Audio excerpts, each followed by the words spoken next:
everyone? Welcome back to the Progressive Gentlemen podcast. As always, we're your hosts. I'm Dan. I'm Matt.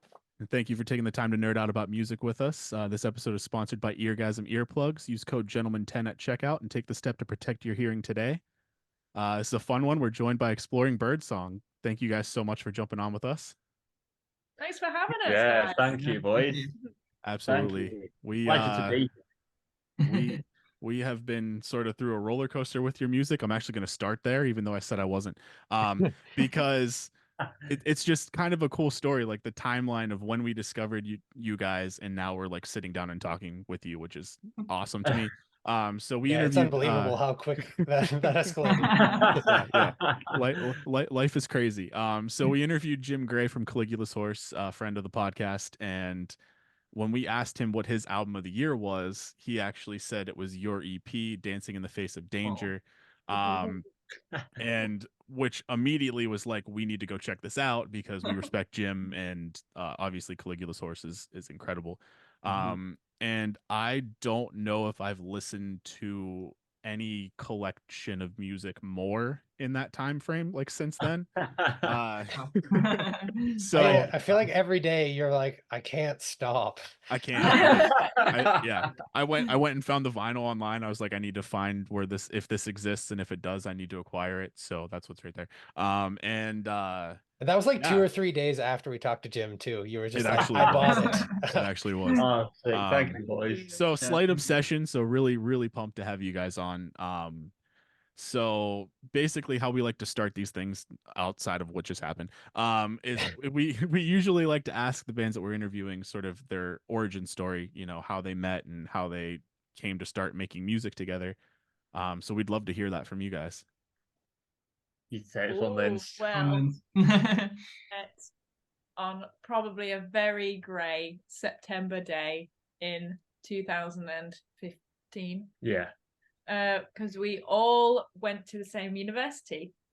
So we all studied music at the Liverpool Institute for Performing Arts, which is like it's in the building that used to be Paul McCartney and George Harrison's old school. That's really cool. Paul McCartney injected a load of funds into it to make it into like a music college. They do it's an arts college essentially. So we all met when we first started trying to get our degrees, and we did, so yay. Congratulations. Thank you. Congratulations. Thanks. But yeah, so Matt and I met first, and I was wearing a Genesis t-shirt at the time. We were both, without knowing each other, we were both going through the same thing of like, oh my god, no one likes the same music as me. Can I swear, or is that not allowed? Yeah, you can swear. Totally fine. You can swear. We're like, fuck it out, man. We want to leave this place. No one likes the same music as me. Wow. Carry on. Yeah. So Matt and I believe that we weren't in any of the same classes. No. But you were waiting outside to go into the next class that I was currently in, kind of past each other in the hallway vibe. And he saw me with his t-shirt on, messaged me later, and he was like, "Oh, Genesis t-shirt, do you full exchange?" I know, really. Now that we think about it, he's like, "Oh, do you by any chance like prog?" And I was like, "Yeah, man." I'm wearing a Genesis t-shirt. Actually, I hate it, and I'm glad. Just found this at the local shop and decided that it looks I nice. like the colours. It's ironic. Yeah. So we had a whole chat about that we both very much like prog and had a lot of common ground and common interests in music. So we decided at that point, did you know I was a vocalist, or did you think that I was just keys? I don't know, to be honest. I think I was just happy enough for finding someone on the same course that liked the same music. I remember he was just sold by the Genesis t-shirt. He didn't need to know anything else. Like, we'll figure out the rest later. For real, I remember the exchange of messages. Like, Yeah, I do. we were just sending like a list of bands to each other, going like, yeah. Not really. Yeah. And then Yeah. and it's like, right, okay, let's get in a room then. We did, yeah. So we got into a practice room And to be honest, we could be jumping the gun a bit here actually, but the reason the band sound is kind of the way that it is because the room that we could get at the time housed a drum kit and a piano. That was it. So that's literally the origin of how your sound is the way it is. That's right. Yeah. It's like we didn't want it to be that way. It's just that's what we had. So that's what we had to work with, guys. So now if we had to suffer for our art, now it's your turn. Okay. There's an alternative universe somewhere where like this band was just like timpani and like sousaphone or something because they were in the times.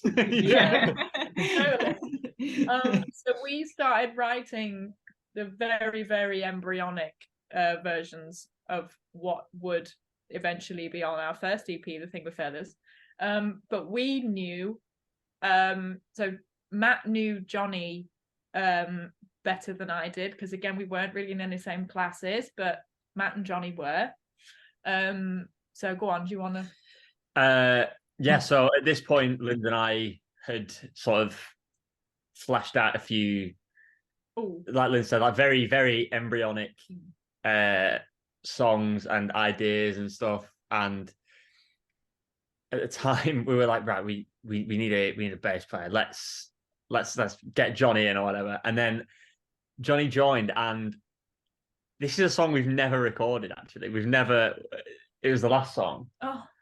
We've never recorded this song. And I remember Jonny coming in, and he was playing the part, and he was like, and he smashed it. He didn't like it was wicked. And then we got a message like 2 days later or something saying, "Nah, it's not really for me. I'm gonna do this other band." And we were like, "Fuck you, Jonny." I'm over it. I'm out of it, man.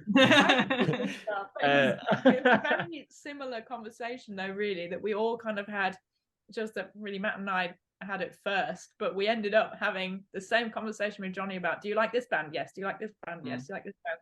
So it was a bit uncanny actually, because I don't really know, maybe it is quite common, but I think, had we all have attended a year earlier or a year later, we wouldn't have found each other, obviously, but we probably wouldn't even be like really that interested still in the music that we were then, because I certainly wasn't at that point pursuing a career in that music. I just knew I really liked it.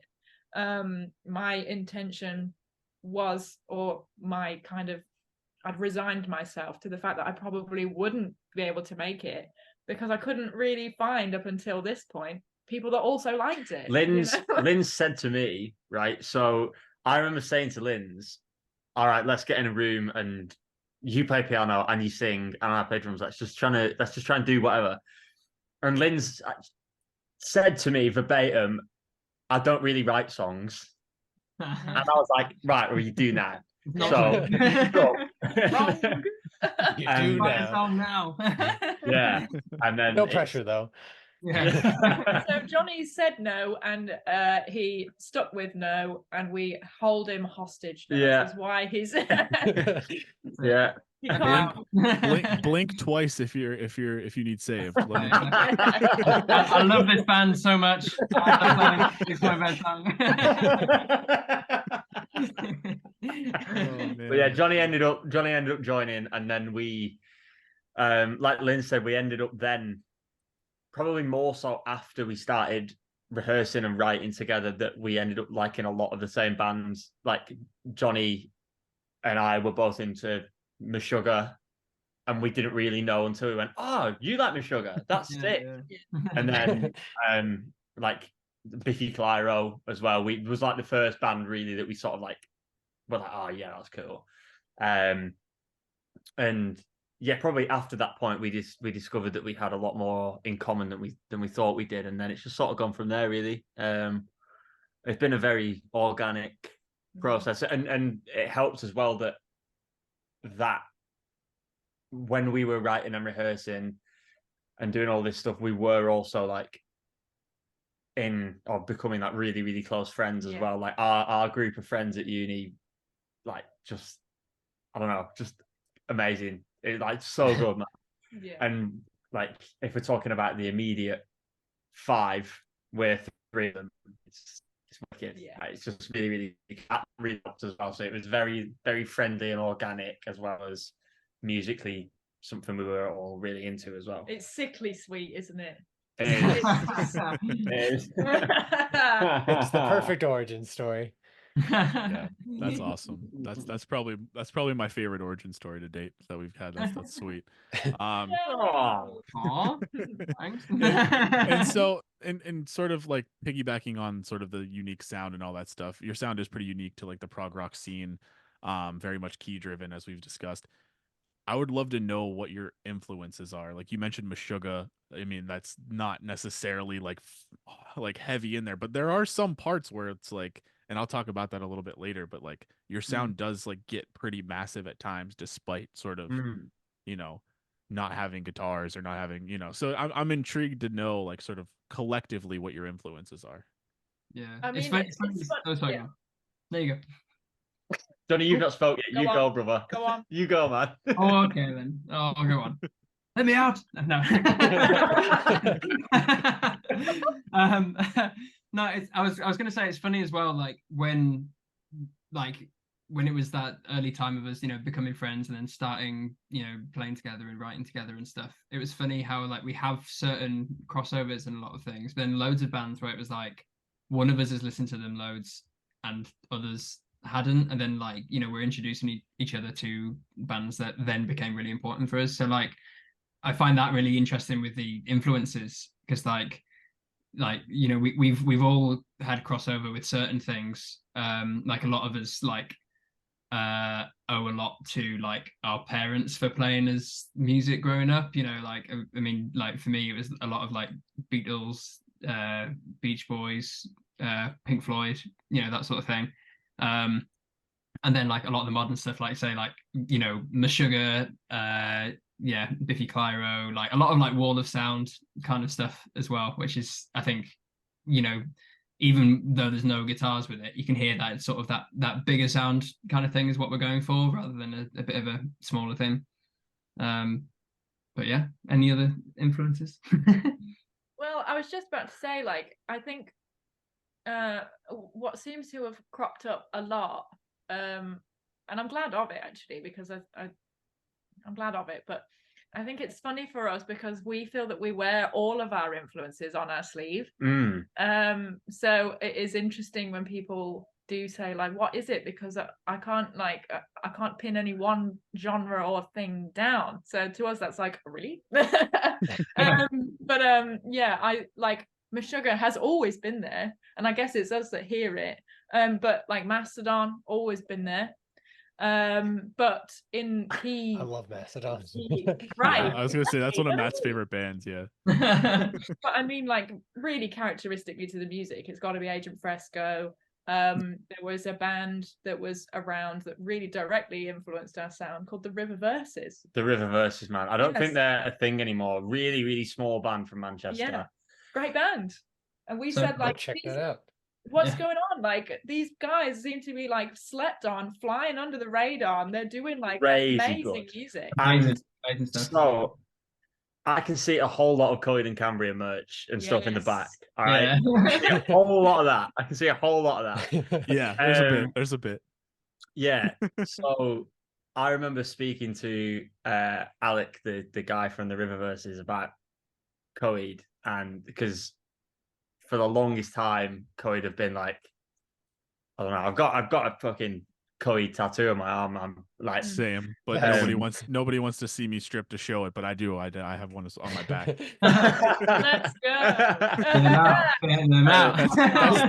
That's for the After Dark podcast. We're not going to go there. That's for the Patreon. Yeah, the Patreon.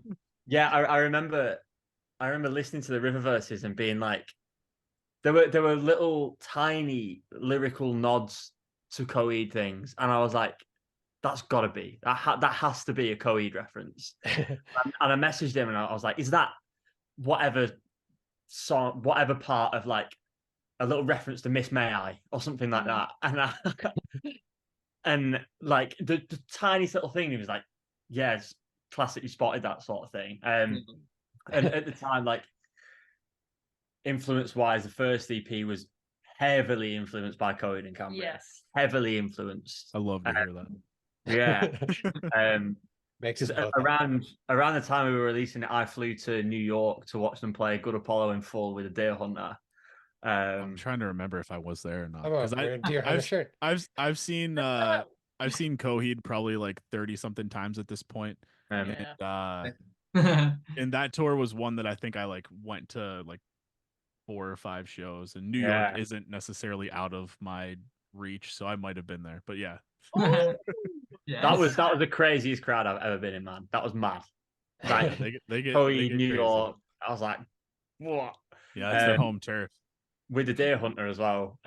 So the Deer Hunter, Coheed, especially for the first, when we were originally writing the material for the first EP, Coheed was a big one. And then, I mean, the first EP's conceptual, and the Coheed, obviously, you know, big concept band. Yeah, for sure. But since then, I feel like our horizons have like sort of gone from here where we wanted to build like a foundation. It's then gone, all right, well, really, really expanded. And I mean, these days I listen to the majority of the stuff is pop music. And we all love pop music. And I think with the choruses and everything else that we try to sort of implement within our songwriting, that's sort of like a non-negotiable. It has to have like a pretty catchy chorus. I was gonna say, I feel like that's what draws people in, though. I mean, and pop is very much creeping its way more and more into like progressive music, prog rock, even some prog metal. Which, I mean, for me, like my like high school self would probably be like, "Why are you listening to that?" But like now, like that Boy Genius record was one of my favorite records last year. Yes.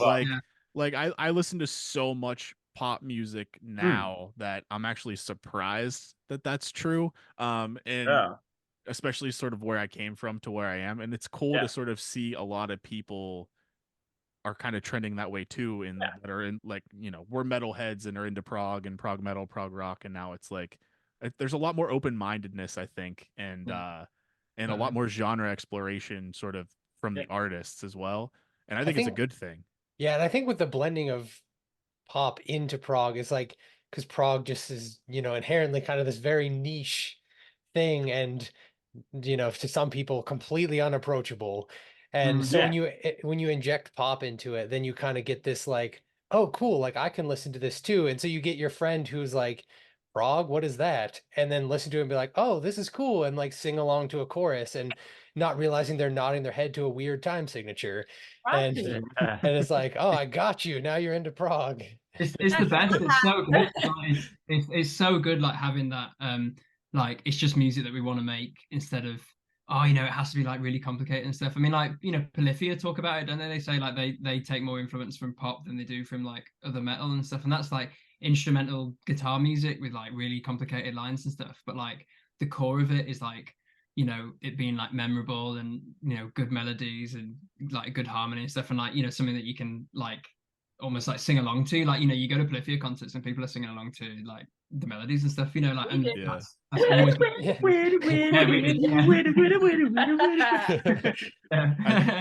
Polyphia is definitely big with that. I think another band like Intervals is big into that, and then like Pliny, you know, they sort of fill the vocal void with like riffs that are hooks, and I think that's really cool.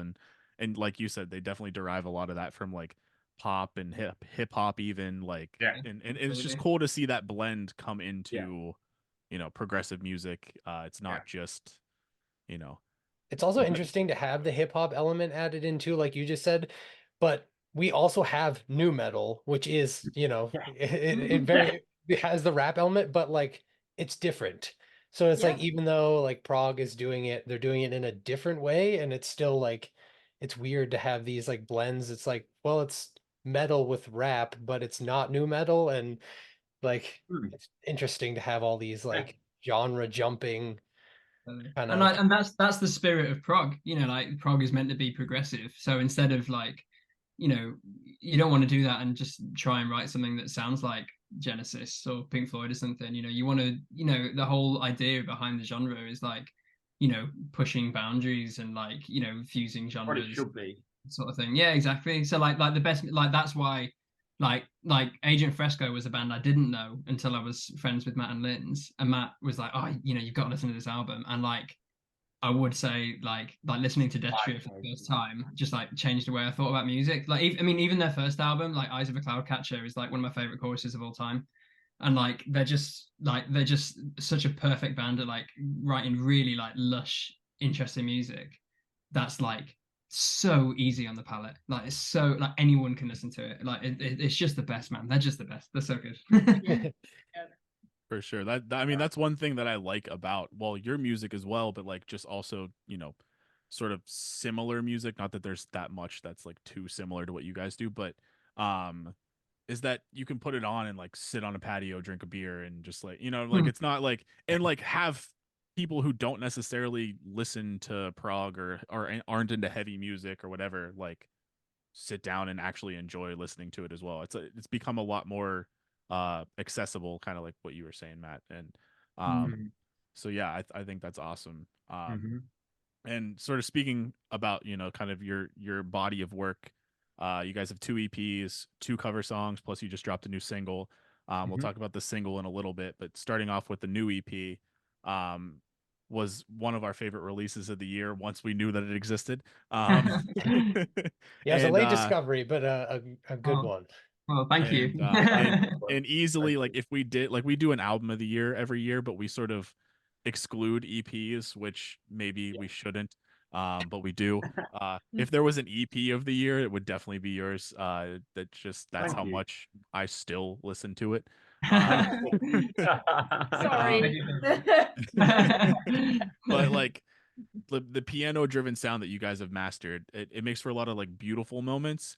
But I think what people who would listen to your music would find probably most surprising is how massive your sound can be despite missing guitars and things of that nature. Can you touch on that a bit? I know you kind of did a little bit, but also like how does your writing style or like your approach to songwriting sort of differ because of that?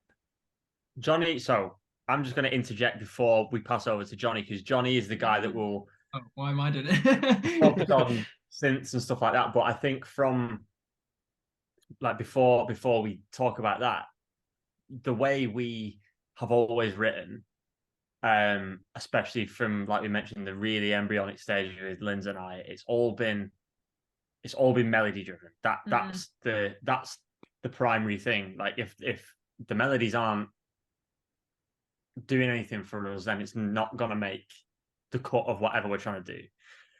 But if we're in a position where we want a part of a song, say take the Way Down from the second, is it the second song? It is the second song, right? It is the second song, yes. Yeah. From the second EP, we knew that riff and that part needed to be like Huge.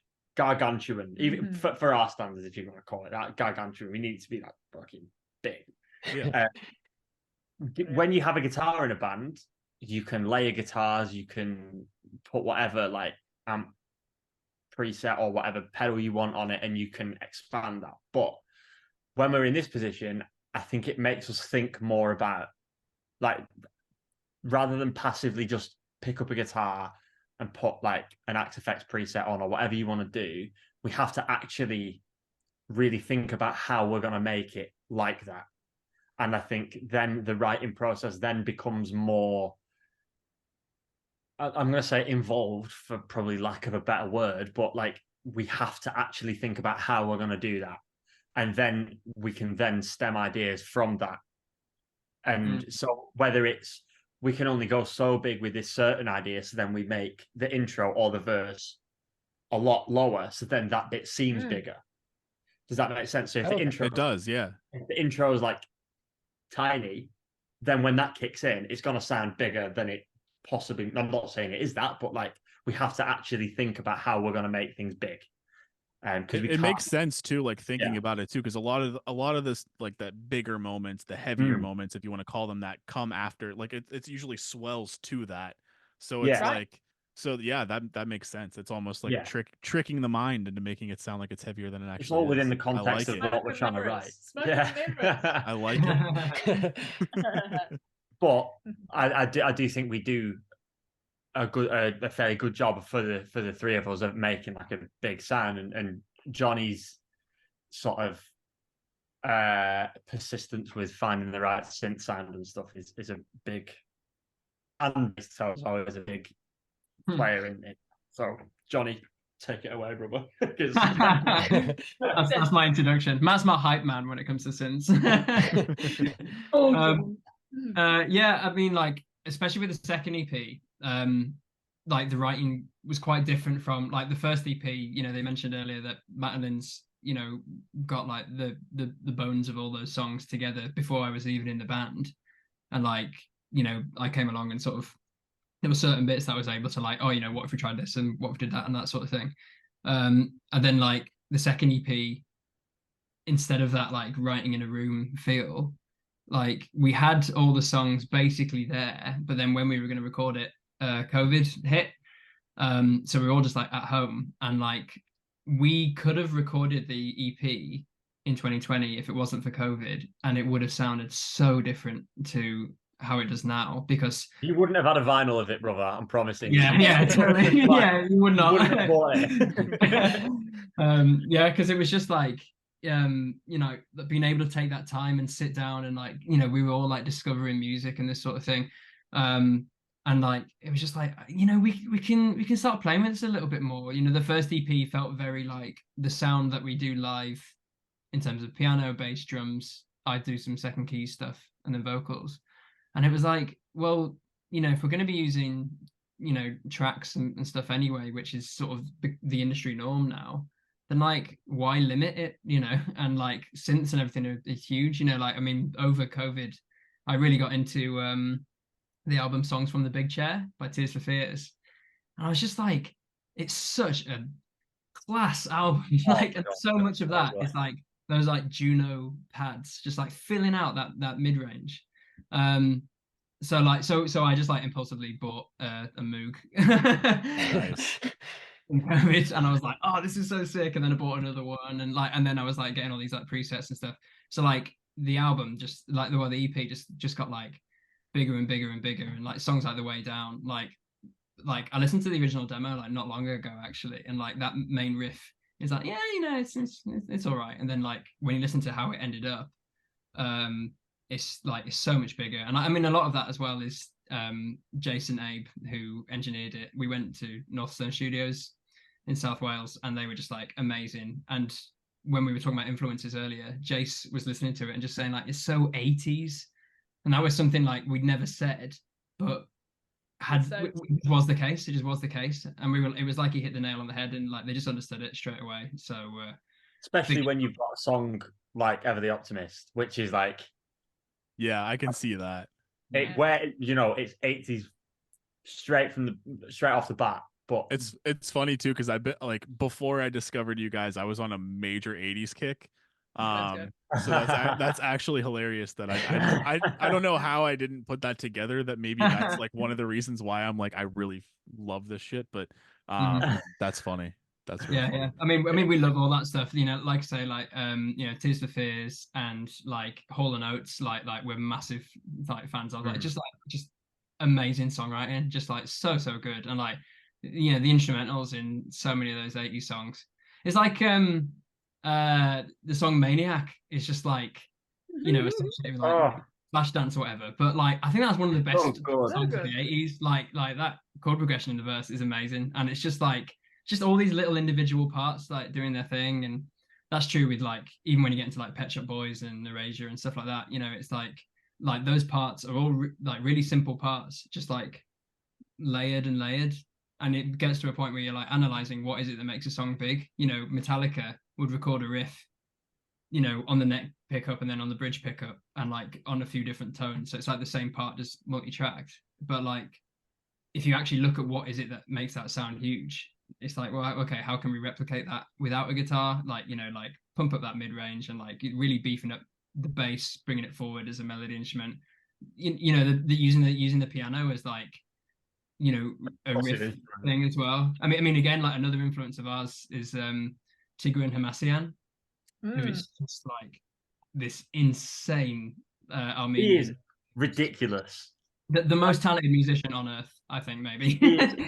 He is crazy. If you've not listened to him, he's crazy and scarily good at his instrument. But it's jazz. He's incredible. It's jazz. But like, so what are we doing? It's yeah, it's wild. But there are some riffs in that. Like there's a song called "Entertain Me." If you've not heard it, the end of it is super catchy and but like heavy. And this it's just like piano. Yeah, totally. We listen to that going like, why the fuck have we not written that, man? Yeah. That's what happens every time we listen to him. Why have we not written that? Yeah.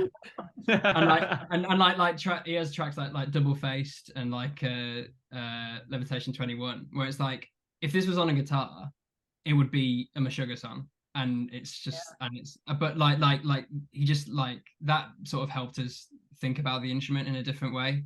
You know, like this is what I mean about, you know, all our influences are from all over the place. We might have a kind of like, you know, 80s poppy kind of chorus, but then the main riff is like Armenian jazz mixed with a bit of, you know, Nordic extreme metal.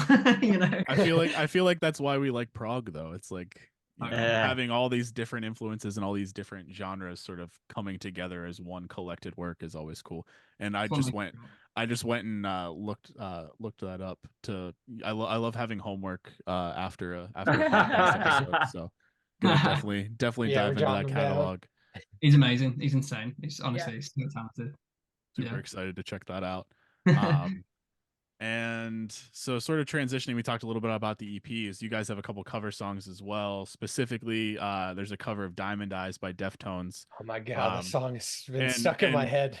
Like speaking for myself, I think this is like one of those rare occurrences where I feel like a cover's better than the original. It's very... I know that could be blasphemous. I know it's blasphemous, and I get it, but that's fine. I'm going to say it anyways. Thank you, man. It's very, very different, obviously, than the original. But for some reason, just like the haunting, beautiful, like way that you guys sort of composed that cover, just like that, the final chorus on your cover, like I could put that shit on repeat and just listen to that all day. So what made you guys singing it like while I'm walking around the house? And my wife's like, "What are you singing?" And I was like, "Same song." Still the same one. Please apologize to your wife. Sorry.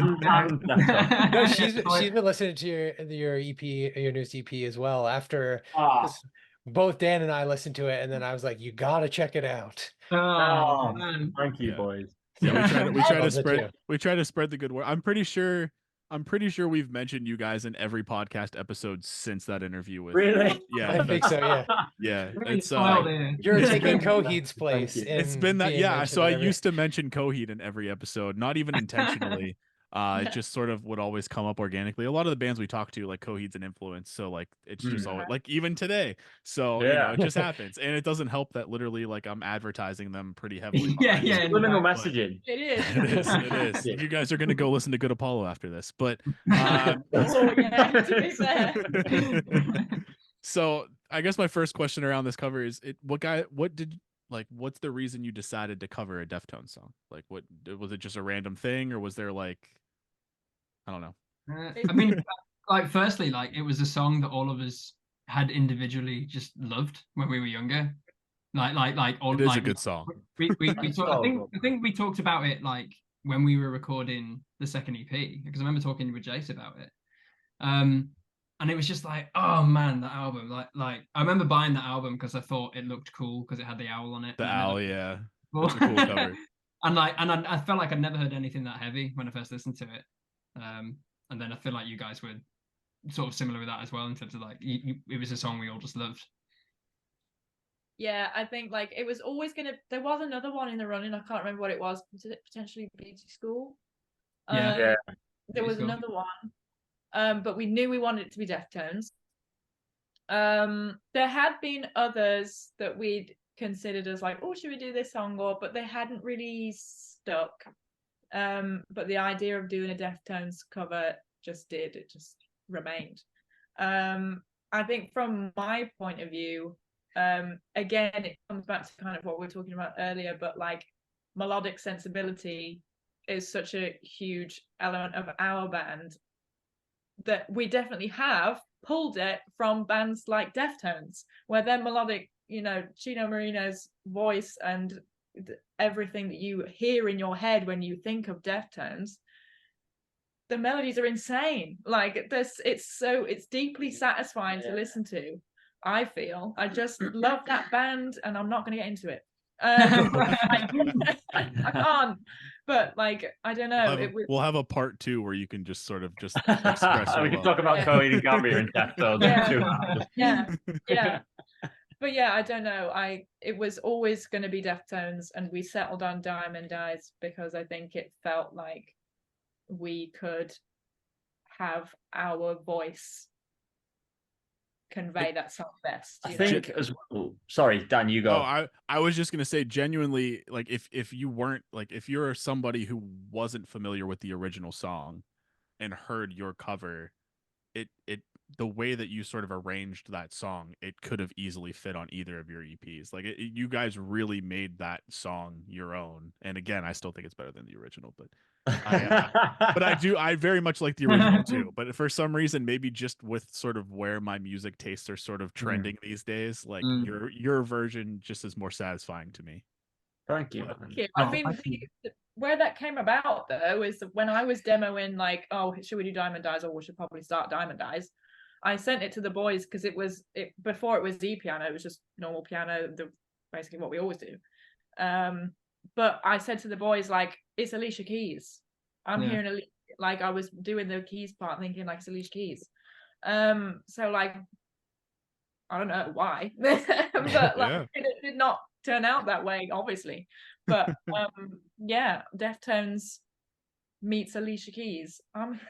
It's a very similar thing though with what we were just talking about, in the way we have to sort of think about writing music and if we want something to be big or how we want to progress with a song or whatever. Like when we're covering a song like that, the original is obviously you've got that boom, boom, boom, right. Like super like heavy riff. Yeah. But we don't have like the facilities to like replicate that riff, so we have to think about it in a different way. And it I don't know whether that is sometimes. So the other cover that we've done, Don't Fear the Reaper, that's it's a different vibe, but like it's very like it's very layered, like vocal driven, like that cover. It's very like haunting vocal, which like really fits the subject matter. That covers. We have to think about these things like quite meticulously before we actually take them into practice, because it's got to feel deliberate. It's got to feel considered. Yeah, we can't just pick up a guitar and go, let's cover this Deftones song and just play it like the original. We can't do that because we're not going to be able to just like, get a 7-8 string guitar and go boom, boom, boom. To be fair, like covers that sort of go straight down the line, like we're going to cover this song and essentially try to just play it the way the band plays it, are usually kind of boring. I mean, it's cool. It's some of those songs, like, you understand sort of the technical mastery that goes into playing a song like that, even, at or to the caliber of or close enough to the original. So it's like, you respect it when bands do that, but I always think it's cooler when a band literally takes a song and just like does it in their image in a way. And that's definitely what you guys accomplished with that. I think it's incredible. Brother, if I could play any Animals as Leaders song on drums, I would be doing it every time I got on a drum kit, but I can't. So. Yeah, that's the limit. That's the limit that we're talking about. We can't actually play these songs. So next cover is going to be like Red Miso or Physical Education. You guys are going to add vocals to it. Physical Education vocal cover. Add vocals. I like it. To be fair, I did Physical Education for my drum exam in uni, and I'm True. so glad it was never recorded because oh boy. That is a tough one to be. I'm You sure said you it was had an fun. exam on it. Oh, Yeah, I mean, yeah, it means to an end, and it wasn't anywhere near as good as the original. I just sort of played live, so then they couldn't hear the original part underneath it. So, So sort of on the topic of covers, can we expect any other covers in the future? Is that something that you guys like? Are you guys more focused on writing your own music, or is that something that you want to continue to do here and there? we actually spoke about one today. Not that we're actually going to do it, but it was just a little pass on the. Did Yeah. Yeah. At the end of the set. Yeah, probably. What was You said the song. You said the song. Lynn. Oh, What was the yes, answer? yes. Oh, it was tearing up my heart. So Yeah, my heart and by so- anything. That would be awesome. You should do that that. would be cool. Should absolutely do that. But we had others. There was Mm. we were only talking about this yesterday. Actually, we had Mm. "Cry Little Sister" for the Lost Boys fans out there. We had like, oh my gosh, we had "Never Gonna Give You Up," Rick Astley. That That would was be nuts. That would be awesome. But we said that's too silly. Like, We- please. So were these We just were- these were just ideas, or are these like, oh, we have this in our repertoire, we just haven't released it yet? Like we haven't like we were planning it, you know. We were actually actively talking it. Like I remember "Never Gonna Give You Up." Like Matt and I, like, you know, going through the chords because we were on like a different gig together, and like we were just like talking about you know, the chords and like planning it and saying, oh, you know what, like it could really work, man. Like It actually this like and as well, like, you know, because we were talking about this yesterday. People kept saying when we were on an Instagram live that we were going to rickroll them, and we were saying like, I mean, as much as it's an online joke, "Never Gonna Give You Up" is a great an song. amazing song. Great It's song. so good. Great songwriting, like great melody, like the chords are just so good. Like, and it's just become this like meme. But like, if you hear it like as its own thing, it's sick. It's so good. So we were like, oh man, we'll totally do it. But like, you won't get past the like, oh, it's on the internet, so you're rickrolling people. kind of. The meme has sort of surpassed the song at this point. Exactly. Yeah. But then you could get free advertising. They could use your cover as the Rickroll. The rickroll. So, But then yeah. people just get angry instead of laughing. We have in like a live setting when we've done shows and stuff, we've covered "Oblivion" by Mastodon. True. Oh, that's sweet. Oh, Yeah. that's That would really be cool. Is there Yeah. a video of that online? I You need guys to should. find that. Is that recorded? Is that I live somewhere? don't I know if can. have we ever? I don't think we've ever recorded it. We If did we it can on- find a version of it, we'll send it to you. That would be so Yeah, cool. I'd love That's, to. I'm Oh, not. yeah, I that's wouldn't hold that any hope because I don't know. If we I'm have. not confident we have it anywhere. Well, if you find it, we would definitely be interested in seeing that. Very cool. So also today, effectively as we're recording this, so definitely not today whenever the listeners are listening to this, but you just released a new single called "The Collapse" as well as a corresponding music video. The song's incredible. The video is really cool. What would you like to tell our listeners sort of about the song or the video? And is this the first part of maybe like a larger release, or is this just sort of you had a single and you dropped it? Yeah, before we get onto any like writing stuff, but I think we're in a period at the moment where stuff's being written for the album one, and we have And stuff album for one is album key. one. Album, not EP. Yeah. Yeah, I album like to one. hear that. Yeah. Although the EPs are great, it's just, you know, I just want more. Not long enough. I'm selfish, you know. Yeah,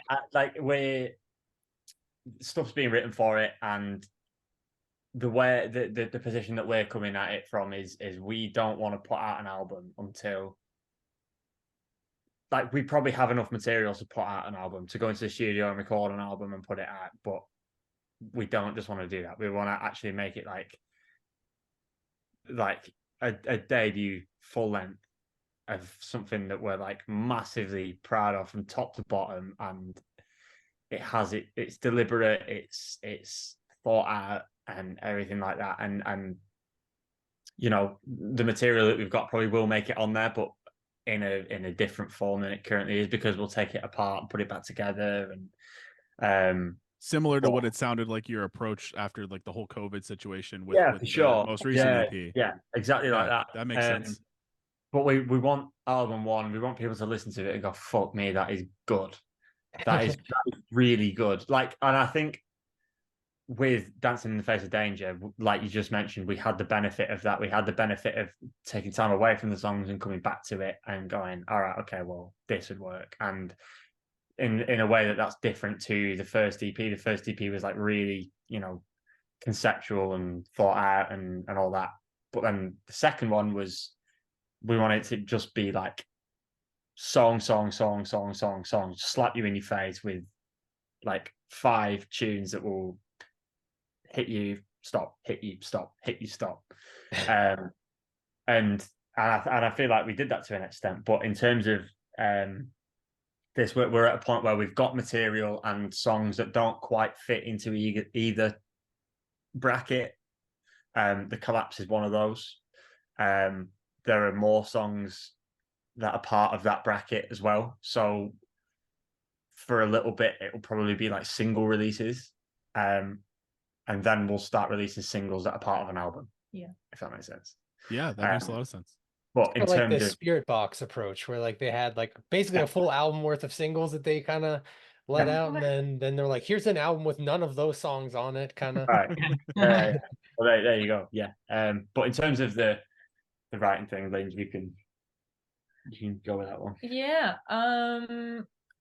I mean, the album, I think it's always been this kind of talking about an album and how our writing process and how it's going to go. The album, it definitely has always been this kind of nebulous thing of like, oh, when we do the album, we might or we just kind of throw ideas around. But now it's actually got to the point of, okay, we're going to write the album. I'm going to speak totally honestly from my point of view. I'm excited to do it, but I think it does feel like a bit of an intimidating prospect, just because it's the first time in my creative sort of journey that I've ever been faced with the prospect of writing a debut album, and I get like it does. That sounds more real than an EP. It does, but I think in my experience of even being a fan of music and speaking to other people who are fans of music, there's this kind of mythology behind the first album. It's like, oh, but the first album was, whichever way people feel about it, it's always got this energy around the first album. And I think that, certainly at the moment, the writing that has gone into what we want to eventually end up on the album, I'm pleased with the progression from the second EP that we've already started to make towards. And the Collapse is part of that. The Collapse is it's the journey to get to where we're going, so the bridge. Exactly. So we want to let people in, obviously, on the music that we're making, so that it feels like we're all getting to where we're going at the same time, rather than we just kind of expect everyone to kind of suspend their disbelief and we bring out this crazy saxophone album. I mean, maybe just drop the piano entirely. Yeah. Don't need any more. Just ignore everything we did before. We're moving. Collapse existed in a different form. It did. Oh, that's right. Yes, we were talking about. That's right. Sorry, sidetracked. No, you're good. Yeah, we originally, the Collapse existed as a song called "The Tide," and being really honest, it existed because Matt and I, during our songwriting kind of unit for our course, for our degree, we had to submit a certain amount of songs for each hand in, and we were running horribly behind, like scary. It might have been like 2 days before the hand in, something terrible. And we had the bare bones of what eventually became the Collapse. So we submitted it, a very, very hastily written version of this song to our songwriting tutor, and hoped that they wouldn't bat an eyelid. And they probably really did. They're probably like, what is okay, right? But yeah, so we found it because I think really all of us had forgotten about it. And then we found it in an old folder somewhere. We were like, there's something's in here. Like there's something, we can probably do something with this now that we're a bit, more the wiser about our sound and where we want to take it next. So let's try and just do something with it. And it actually turned out all right. It turned out pretty decent, I think. I'd say it's pretty good. Yeah, I'd say it's much better than decent. Thank you. Thank you. That's awesome. That's kind of cool that like you were able to sort of like bring something, sort of almost like revive something that already existed in some form and like make it what it ended up being. That's pretty cool. Yeah, sure. I mean, we tried to do it with we've got a lot of old things that there is potential in, and there are ideas that we had and got recorded, whether it's on a voice memo or whatever, from when we were 18. And we might resurrect those, but we may not, and they might just be lost to time. But we know that they're there, and the best thing about music is that it doesn't necessarily have a best before date, like we can make it into something else and put it on a different instrument, or put it in you can stretch it and pull it and do everything with it. So yeah, and I've seen like other songwriters who have like a similar approach in the way that like they'll record something to their voice memos or something like that on their phone, like even if it's just humming a melody or something like that maybe they don't like at the time, but then they'll go back and be like, this was just before, like this was something that I needed. Basically, it's like anytime they get a melody in their head, they like record it on their voice memos, and then they go back and it's like, this didn't fit then, but like I can make something of this now. Like so true. I think that's a cool thing about music in general, but like yeah, it's funny as well because that's been happening for like so long. Because like I remember hearing like years ago when I was at school, like this is so off tangent, but we love tangents. We love them. Yeah, we are, as a band, we love tangents. But like I remember hearing that Bach, the composer, used to write out melodies, and if he didn't like them, he'd scrumple up the piece of paper and throw it in the corner of the room. And then at other points, he like get to a point of a piece where he didn't know what to do with it, so he would go to that, and that's his ideas. That's essentially what we're doing voice memos. It's like you have something there. It's the modern version of that. Yeah, well, exactly. And that's like music technology progression, but it's still you're still doing the same thing. And I think especially after the process that the second EP was, where it was taking songs that have a certain sound and like reworking that and playing with that. It's almost like the same way that we approach a cover, where it's like there's something there. Now what can we do to make it more our own? And we're doing that with our own songs. Or like Lynn's mentioned, like the Collapse started off as a songwriting task for Matt and Lynn's, and then we said, well, what if that was, instead of a kind of commercial pop kind of sound, what if it was more of a trying to fit with Birdsong, trying to fit with the sound that we go for, and the process of that is something like I think all of us really, really relish and really enjoy, because it's just like, it's like playing with something. It's like doing a cover of material, except it's something that hasn't been released, so I think we all really enjoy that process. And for these standalone singles where it's music that we think maybe doesn't quite belong on the album but maybe should see the light of day someday, I think that's kind of the approach that we are doing for a lot of it. And I mean, I'm really, really enjoying that, and that was true for Diamond Eyes, and it's true for the Collapse as well. And anytime we can just get more new music, like we're, that's fine on our end too. Well, maybe. I really think that, just to kind of piggyback off the back of that, it's only very short, but I think sometimes when I'm writing away from Matt and Jonny, because sometimes, circumstances, it's just like that sometimes, and we can't get in a room together. But when I'm writing by myself and I'm trying to work with ideas that we've had from the past or whatever it is, I do think to myself, what would this be like if it was a real song? Like, it sounds weird, but like, if I knew that this was a song, how would I expect it to, what would I want it to do? And how would, imagine if this was real and then it becomes real. It's bizarre. Whenever I write lyrics, That's pretty awesome. whenever I write lyrics, it's make believe until Lynn's ends up singing it, and then it's like, Whoa. okay, that's sweet. That doesn't actually sound like shit. That's actually fine. Well, and as well, like a lot of it, like Lynn's saying, like, it's about, oh, this is what would it be like if it was a real song.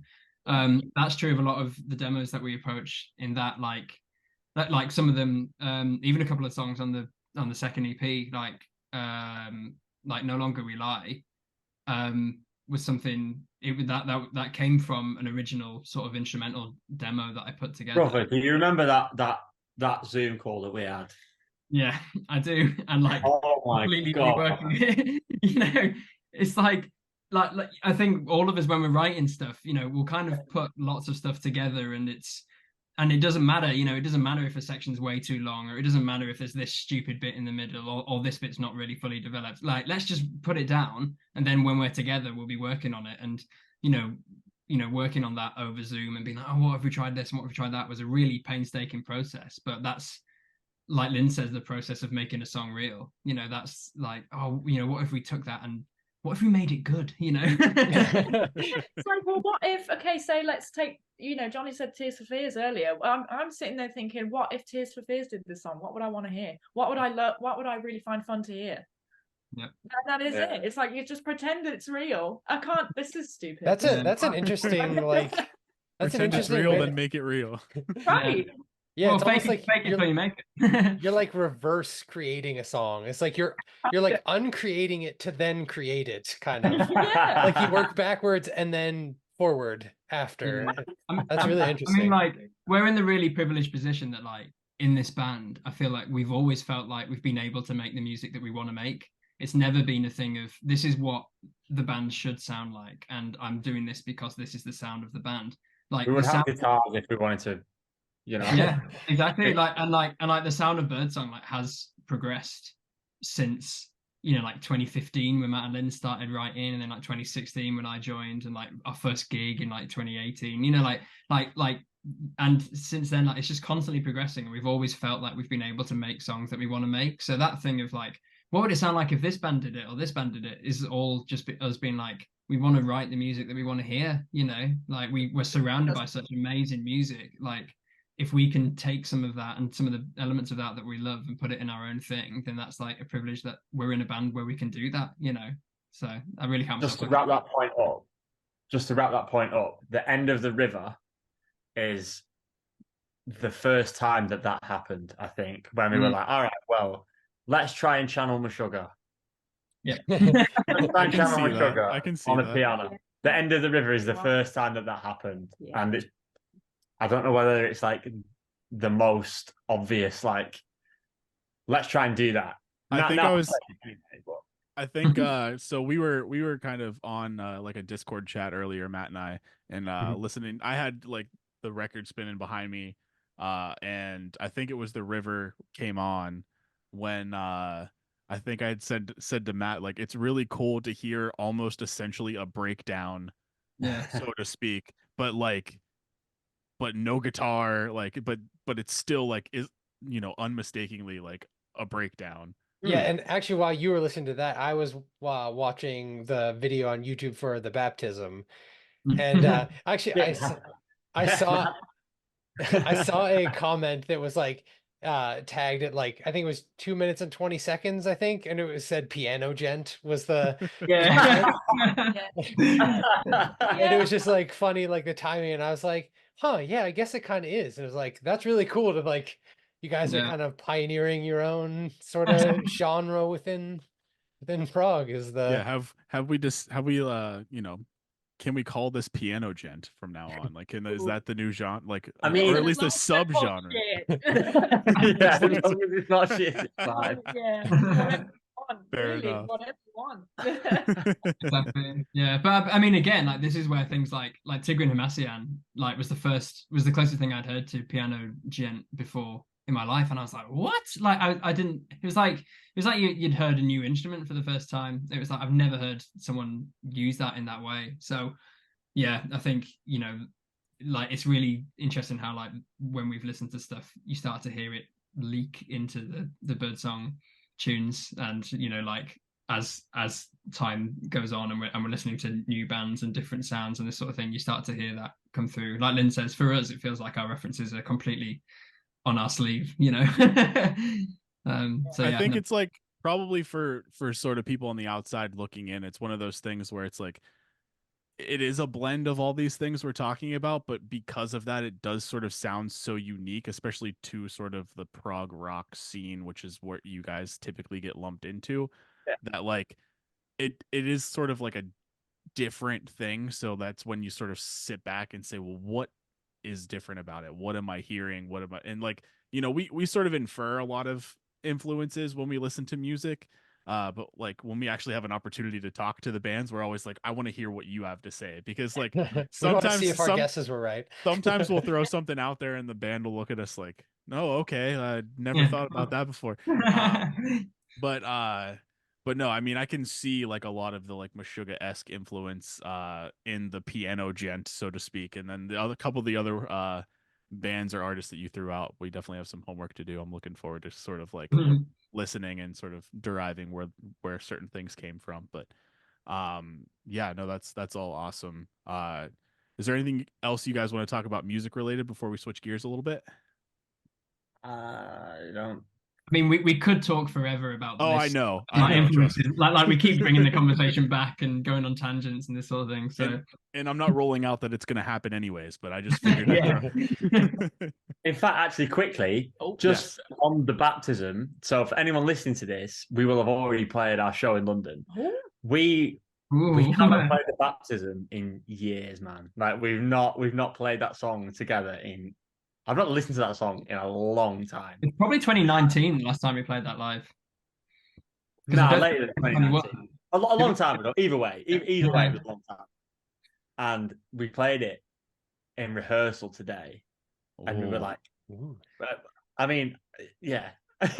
But so anyone who attended the show, if they played this song live, throw in the comments, was it awesome? Did it suck? Let us know. Whatever. It was crazy. It was just crazy doing it, and the piano gent bit that you mentioned, sounds doing it today feels so different than the last time that we did it, and that might just be like time that has done that, but I think it sounds a lot better than the way we've done it in past. Nice. But like, yeah. and as well, like we didn't really do much homework on that before just trying it together. So it was like all muscle memory. And like every time we got to a new section, all three of us were just looking at each other in the eye like, oh, we've actually made it through that bit. Oh, wow. Oh, we've remembered what to do here. Like we finished the first time, we were like, what? Like we actually made it into the song.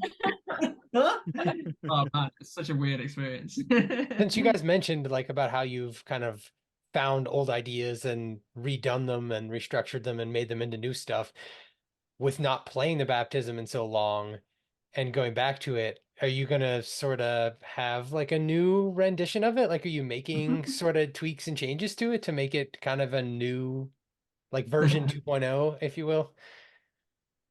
I mean, well, yeah, this is after the fact, so anybody that was there knows. But like, honestly, oh yeah, sorry, I guess I kind of put you on the spot there. No, it's okay. We didn't. We wanted it to be the way that it was. It's been one where it's been a bit of an unexpected crowd pleaser amongst the people who like our music. We didn't really expect the baptism to be the one where people were like, "Oh, can you play that one?" I don't know why. I don't know why even, you know, now that we've revisited it, I think we can appreciate it a little bit more. But I don't know, it was still one where it was very surprising to us that people really did want to hear it. So we were, being honest, we were dreading playing that, man. We were like, oh, for fuck's sake. Talking about it last night going, we have to practice that. Hell, man. Yeah. But I think it's just because it was nice, man. It was actually really, really nice. Yeah, it was really nice, and it kind of felt very, I don't, from my perspective at least, it felt like putting on like an old coat. Yeah. You know what I Yeah. mean? It's like For sure. oh, Like okay. comfort, like it. Exactly. Yeah, Yeah. really It's nice, really nice. It just felt nice, and you know, a lot of very lovely memories associated with that song for us on a personal level, and I hope for other people who want to hear it too, you know, for I mean, association. that was the first song I played with Matt and Linz in a room. Like when I'd actually decided that I would agree to be in the band. That was the first one that we were like, okay, like Matt and Linz teaching me it and going through sections, being like, oh, we're thinking maybe this sort of thing, you know. So like, it really is that encapsulates like early Birdsong for me. And you know, like you're saying, Matt, about like would you potentially, you know, change it or update it or whatever? And like, I think like there are potential things that we would be like, if we were to record it now, we do this differently, we might do this and stuff. But actually it's kind of nice that it's like, it's almost like a bit of a time capsule for like, this is what the writing was, this is what the band was. You wouldn't write that song today At that time. Yeah, totally. Not at all. But like it's, you know, it's like I want to leave it there, and it's like, oh yeah, that's the baptism, and that was written at this time, and that's why it sounds like this, and it's with this EP, and then the next EP is that, and then, you know, I really like that element of music, of like hearing an actual like progression and stuff, and like where the writing comes from and the playing and the tones and this sort of thing. So yeah, Cool. Era of the band that, you know, we haven't had that many. We've put out 2 EPs, so you know, we can't talk about it as though we're talking about the distant past. Like we can't. But at the same time, you know, even though that's true in the sense of chronology, it does feel like we've come a long way in the pursuit to get to where we're going, which is kind of what we were talking about earlier. Mm-hmm. We know that we don't know where that is really, and it's quite exciting. But again, it's going to be fun to look back on when we think about how the first EP sounds, how the second EP sounds, how the album sounds. Ooh, you know, we don't know. So yeah, hopefully it's vaguely in, you know, a good realm. But yeah, no more musical tangents. Sorry, boys. Yes, sorry. No, it's perfectly fine. We love the tangents, and that was pretty cool. I like and just like live, whenever bands sort of play old stuff, it does sort of give, you know, old stuff, right? It does sort of give a nostalgia feel oftentimes, and when bands do make an adjustment to it, sometimes it's cool, but sometimes you just want to hear, you know, what you were listening to at that time frame, because there is sort of a sense of comfort around that. So I think it's cool that that you're sort of keeping it the way that it is, and I look forward to hearing about how that went for you guys. I'm excited. Well, hopefully it's recorded somewhere online so we can watch it, since we won't be able to attend. It's a little far for us, to be in attendance, but so I mean, we kind of started talking about it, right? So the headlining show tomorrow in London. Well, tomorrow, as we're recording this, it'll be sometime before, probably the day before, depending on when we drop this. But is this your first headlining show? No, we did a headline tour of the UK. Nice. 2021. 21. Yes, that's right. So it has been a little while since we've done a headline show. That's definitely true. But yeah, we did a van tour. We did the band, you know, the van tour. Yeah, get in the van and travel around and all the fun stuff. Oh dear, yes, we did. But yeah, it's going to be really nice to. I think that a really comforting thing about headline shows is that you don't really feel as though you're having to win anybody over. Yeah. There's no pressure. People aren't, not that people do at support shows. Of course, they don't want to watch the support band and want them to fail. Of course, they don't. Right.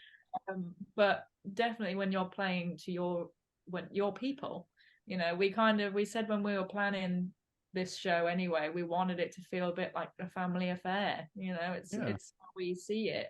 We're very much looking forward to it.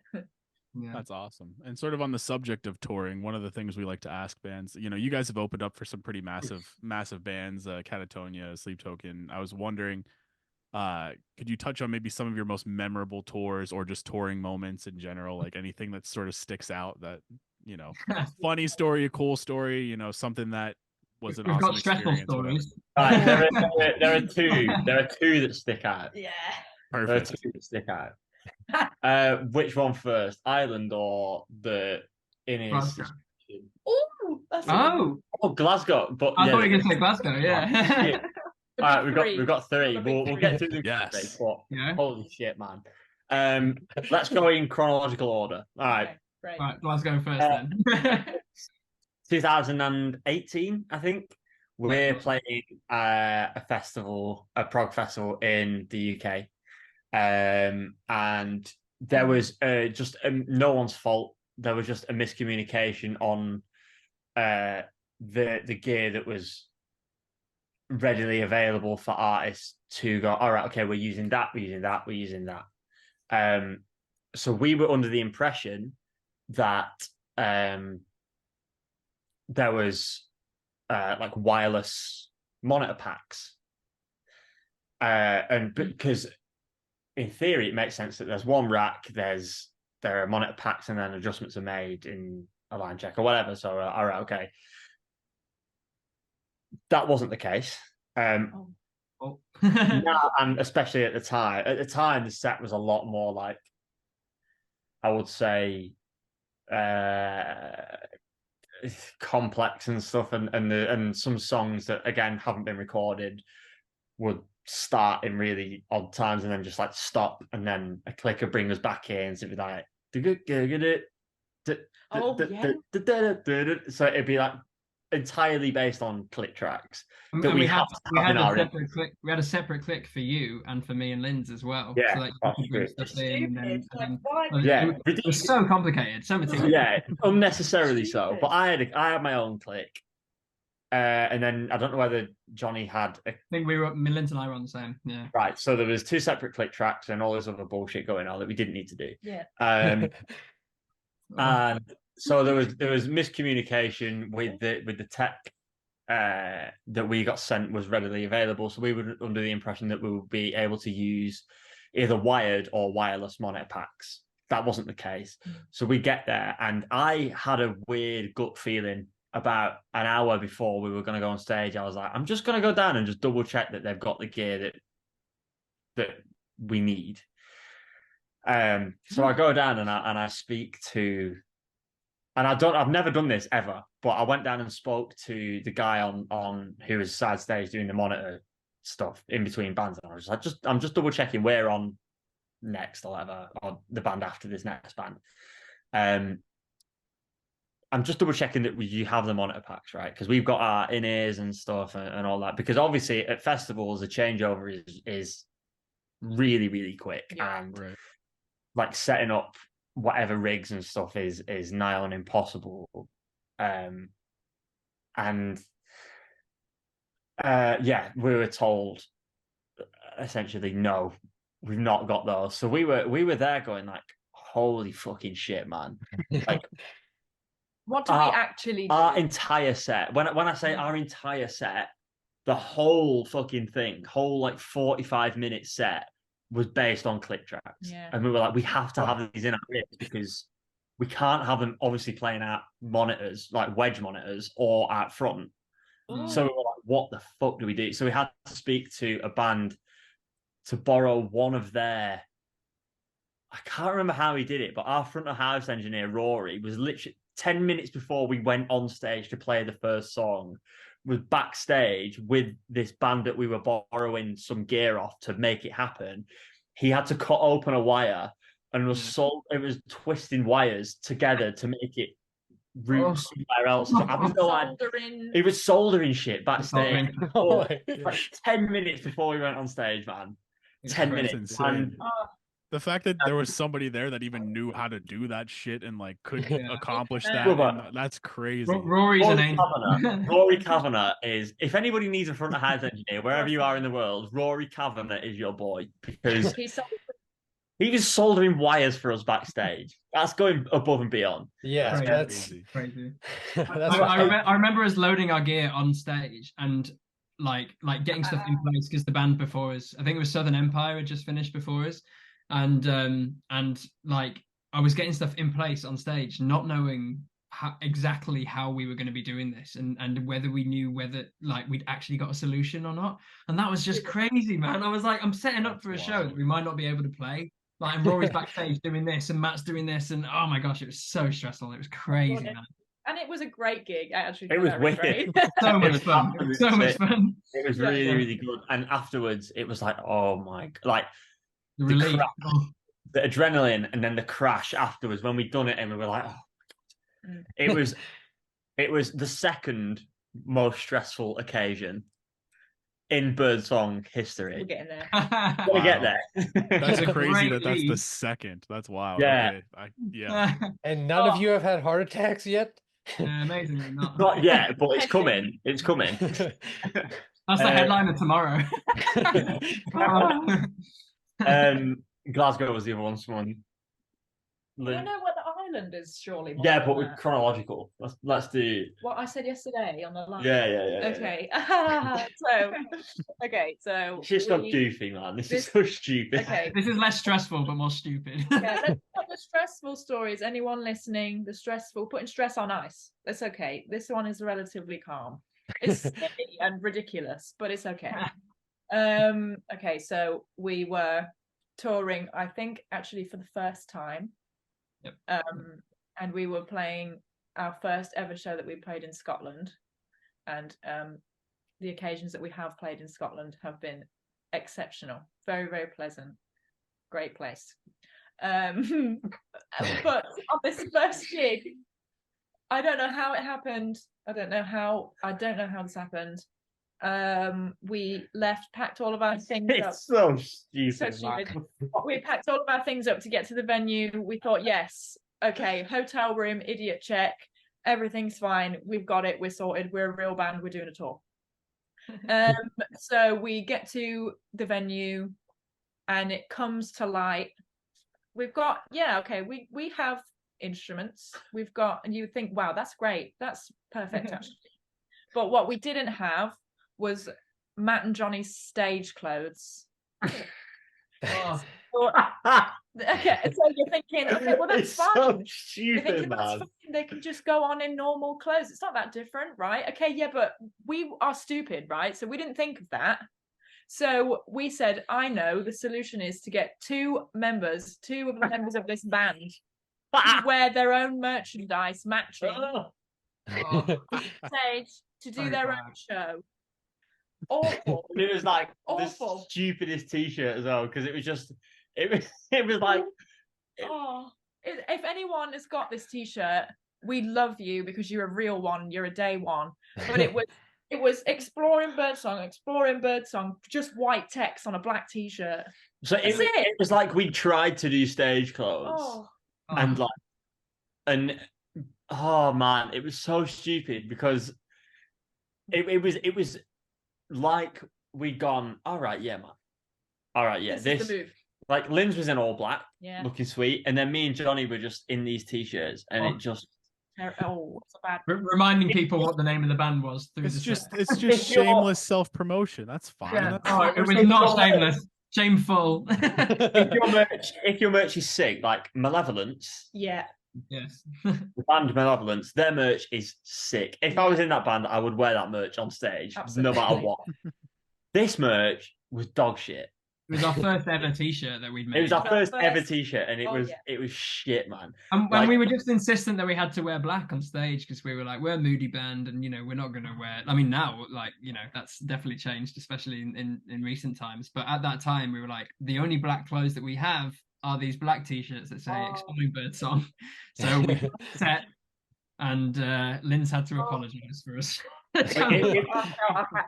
felt I had to. Honestly, it was just an assault. It wasn't nice merch, is the point, and we had to wear it on stage. Yeah. That's the calm story. Oh, and then are we back to stress?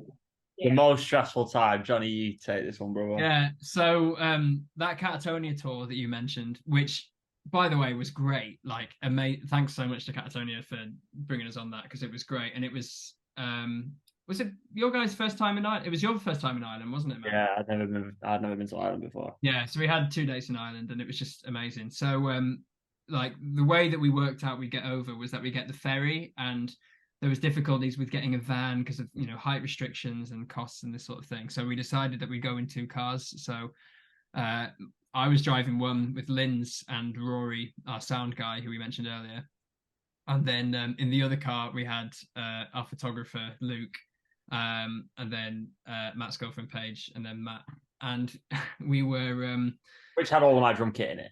Oh, with yeah. you know, we had all this gear split between the two cars, and like Matt had my keyboard, and like I think we had a couple of things of yours, and we had loads of sound gear of Rory. So, you know, it was a whole thing. But we had this production rehearsal, and then we were like, right, we need to hot tail it to the ferry now, because it's like 2.5 hours and the ferry's in 3 hours sort of thing. Yeah. So we set off, and we got a phone call from Matt about half hour into the call, and he was like, yeah, so we've broken down. And I was like, ha, yeah, right. Like, haha, all right.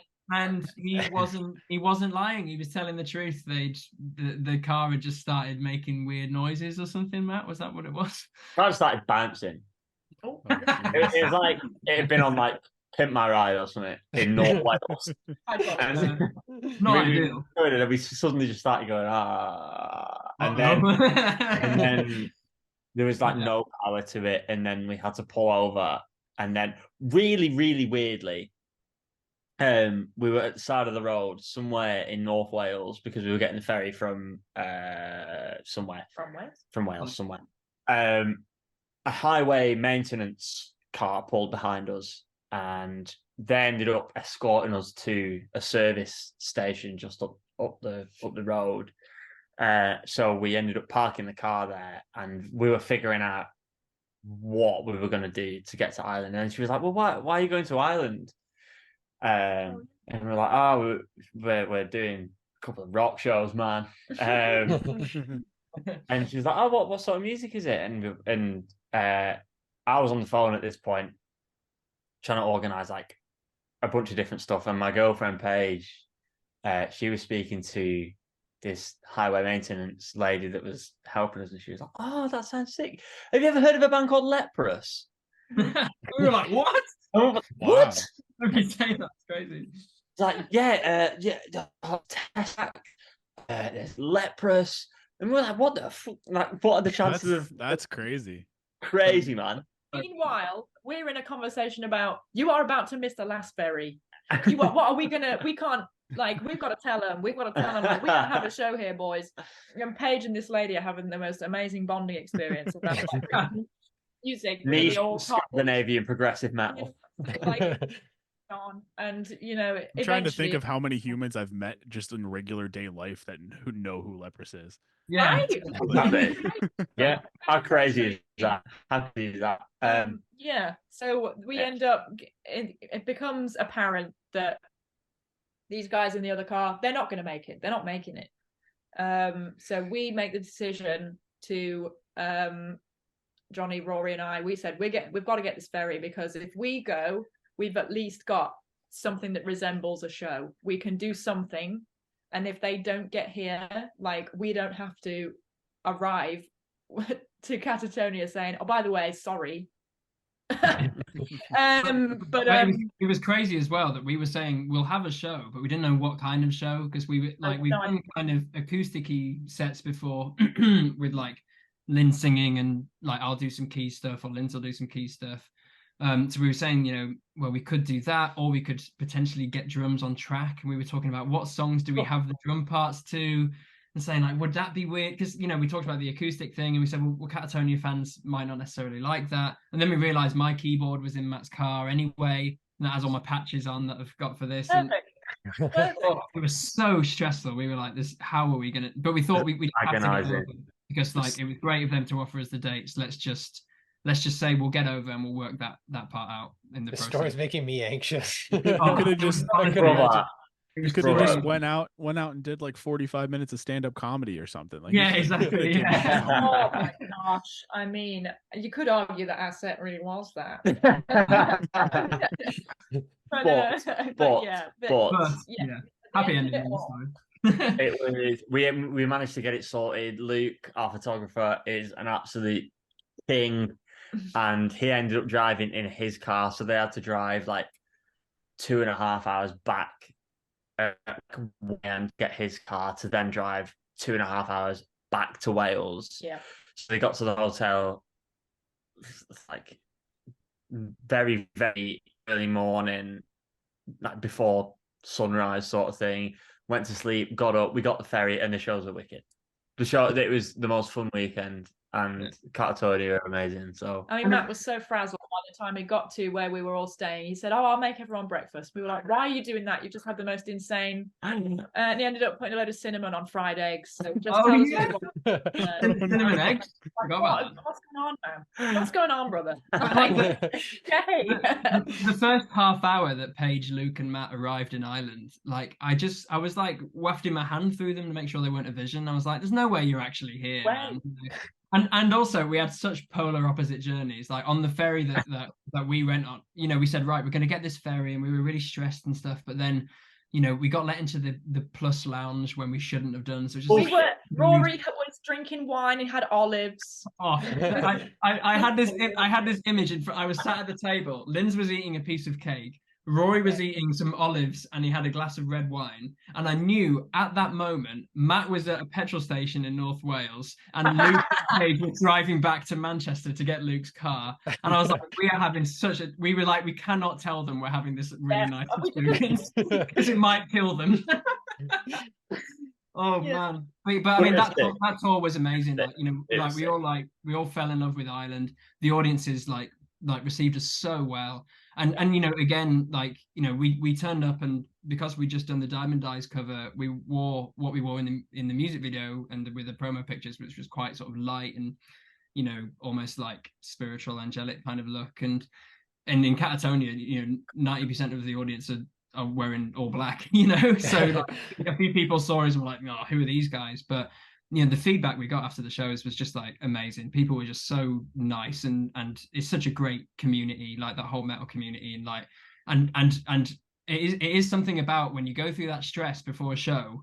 Those shows are just amazing. Like that Dublin show with Catatonia was just so much fun, and like such a great. You just already exhausted all of your stress and anxiety. Well, well, now we're here. We're over it. Exactly. That's exactly it, man.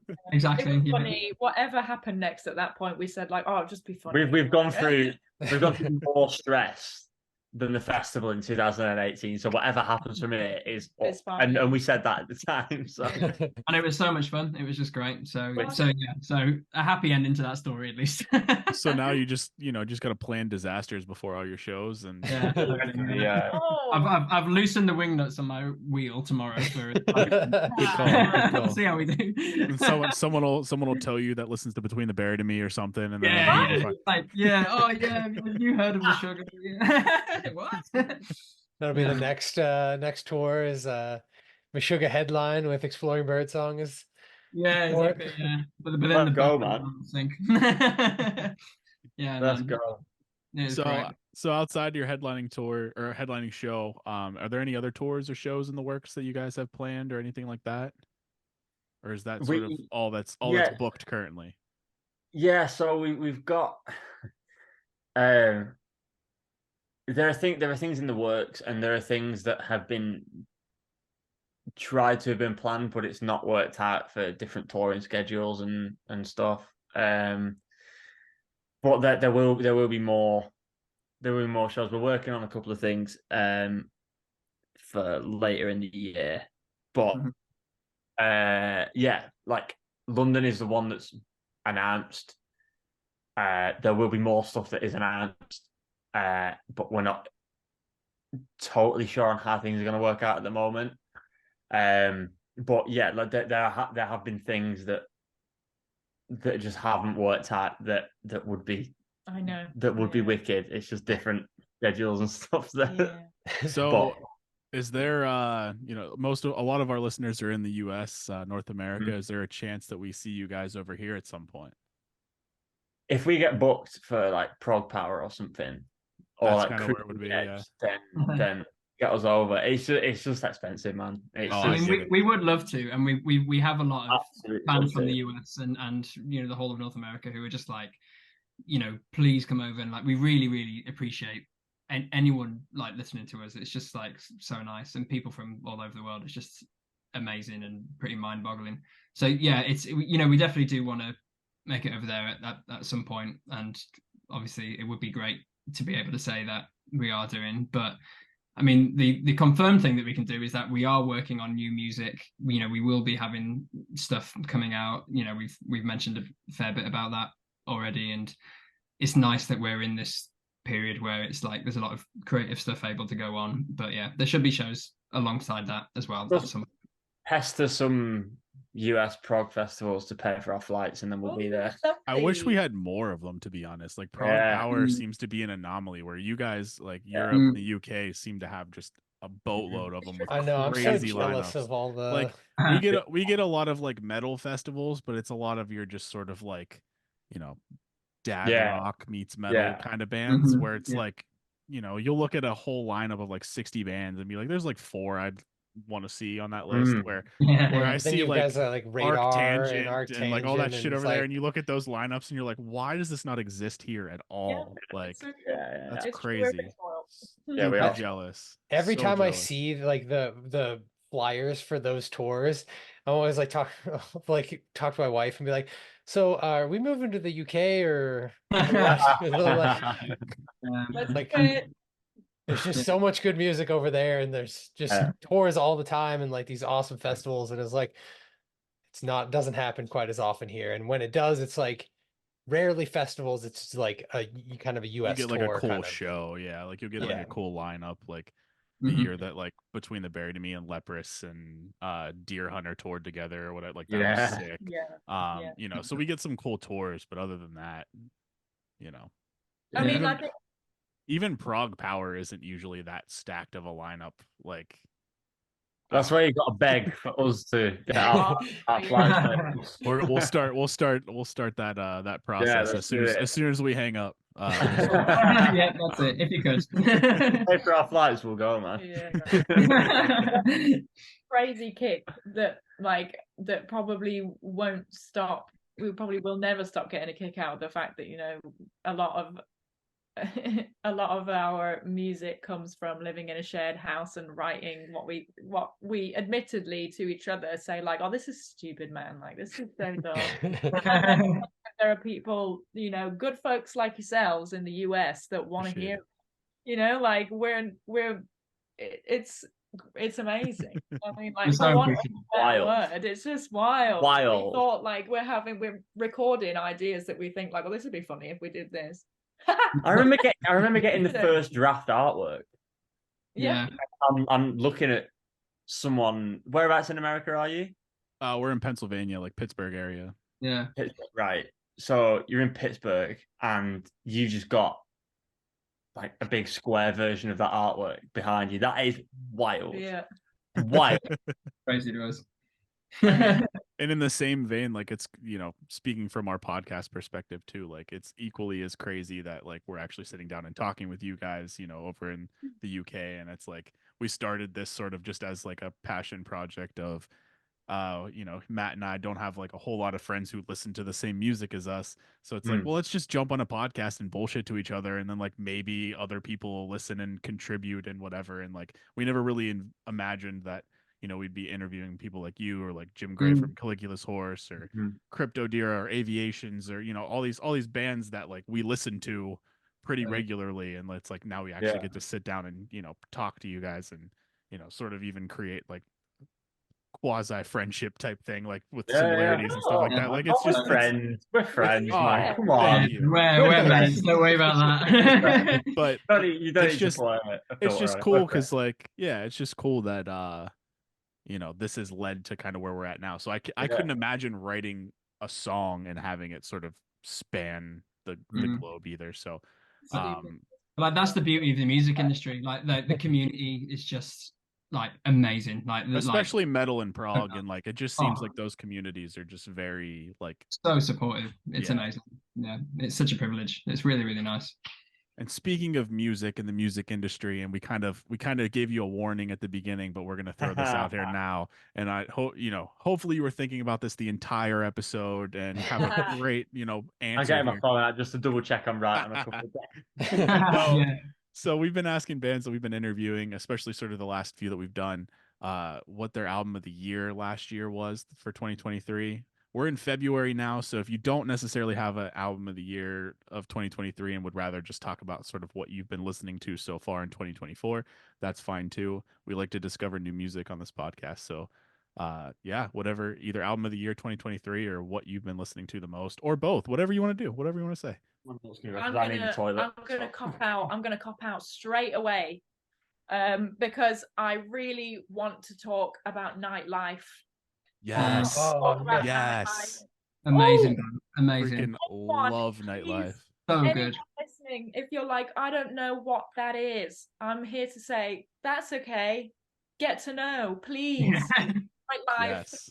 Yeah, I don't know. Listen, they describe, I believe they still describe themselves as like soul punk, and as soon as Yes. you read it, you're like, oh my, yeah, you're right.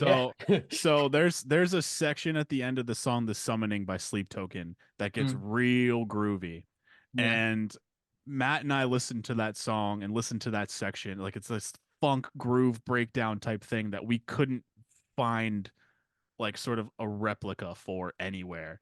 And so we went down a rabbit hole, as one does, and stumbled upon New Low by Nightlife. Oh, And that song grooves so hard. I mean, like a lot of people, I don't know how else you would draw the parallel to Nightlife. Like I don't think I would have discovered them if it wasn't for that. I'm so glad that I did, and I'm glad that you brought them up because they're incredible. They just opened up for Issues too on their last sort of hurrah their last few shows before they disbanded, and that'd have been a cool yeah, some of the live videos that I saw from that were pretty awesome.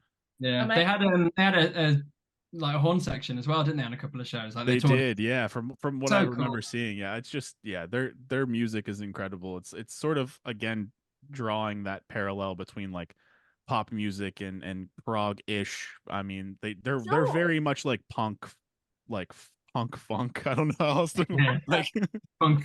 Yeah. I mean, like I don't know. We were. I mean, very much kind of in a silly way, but while we were setting up for our rehearsal earlier, we touched on listening to NSYNC. We were listening to the Backstreet Boys, and it's like, man, you listen to Face to Face, and it's you're Great getting song. Backstreet Boys vibe. Like, I was so here for it. They do have kind of like a boy band vibe at times. Yeah. And they're just like digging in with that, like they're like, yeah, we can go for that, and they just go for it. Oh, they're amazing. Like they're amazing. Seriously, if you're listening and you're well, I hope you're not on the fence now because we are really going in hard. But if you are, go for it, please. I beg. Yeah, it's so good. I was gonna say they actually follow our page, and so if you're looking for them, you can find them there. But also, I'm hopeful to maybe even get them on here at some point, just because their approach to music seems so unique as well. Not unlike yourselves, and I would love to sort of just pick their brains at sort of what they're doing because it seems very unique, but like strange. I was gonna say, and strange that you can like they toured with Issues, like they toured with they had a show with Oceano and I forget who else. Like it's just interesting to see sort of the bands they get lumped in with. They're so fucking good, man. They're so fucking good. Amazing. They're so fucking good. Their entire back catalogue is just a bunch of songs that I wish I'd written. It's all killer. Absolutely. The whole oh my fucking God. Unbelievable. So Nightlife. That's my answer. Nice. I like it. Yeah. Jonny, you can go next.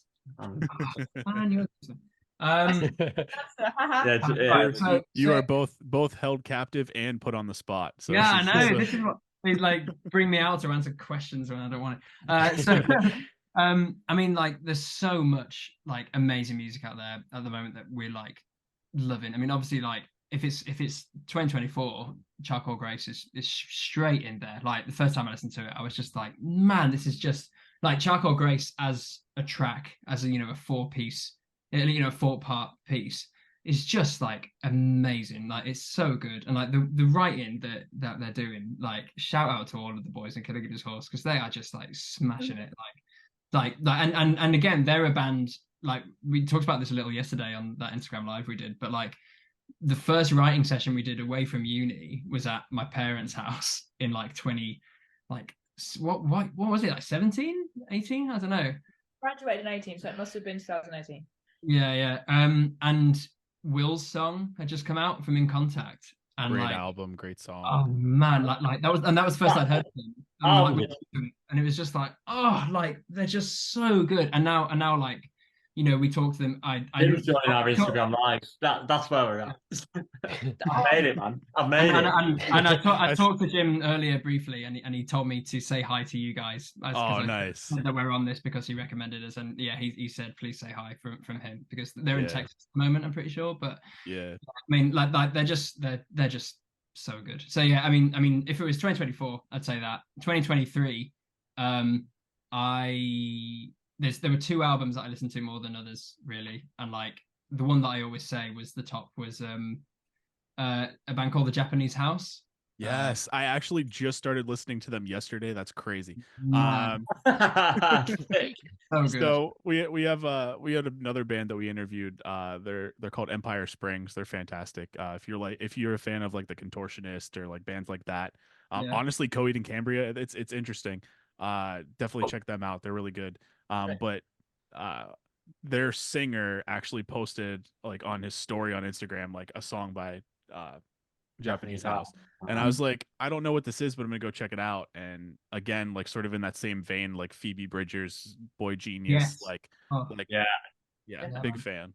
Yeah, I mean, like The Japanese House. I remember I heard the first EP that she did, like when I was in high school, like 2014, something like that, and it had like Still and tunes like that on.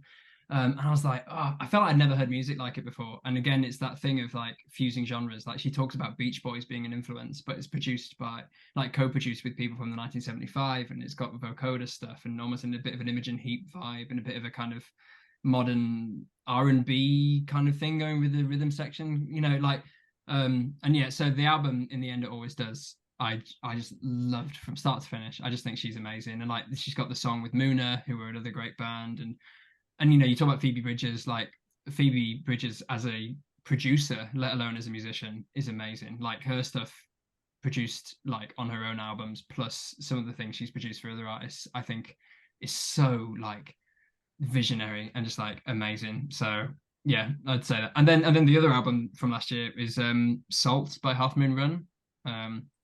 I'd like, again, Half Moon Run are a band I knew at high school, and they work as a three-piece, and like their drummer like plays keys with his left hand and does like bass lines and stuff, and there's like just the songwriting and like the guy's voice and like the harmonies that they do, and like really interesting instrumental writing, but with a really cool melodic part. It's amazing. It's a great. So both of those albums are just incredible. Yeah, really good. Nice, love it. Matt? All right, Matt. You've stalled for long enough. No, you're not getting out of this. Come on. All right, okay. So if we're talking my favorite album that came out last year, it is The Dark by the band Camino. That's my favorite album that came out last year. It's pop with some distorted guitars and some sexy songs. That's it. That's that. It's wicked. It's just it's a pop album. It's class. If we're talking stuff that I've listened to essentially like exclusively, there is a rapper from the UK called Gets, who his 2021 album called Conflict of Interest is just phenomenal, top to bottom, amazing. Unreal. That just park it. If you like UK rap, hip hop, listen to it. It's fucking phenomenal. However, the number one, like sitting on the throne, is an album called Hypochondriac by a dude called Breakance, which was released in 2022, and it is the first time in a long time where I've listened to an album, and when I've listened to it, I've known that it has changed my life.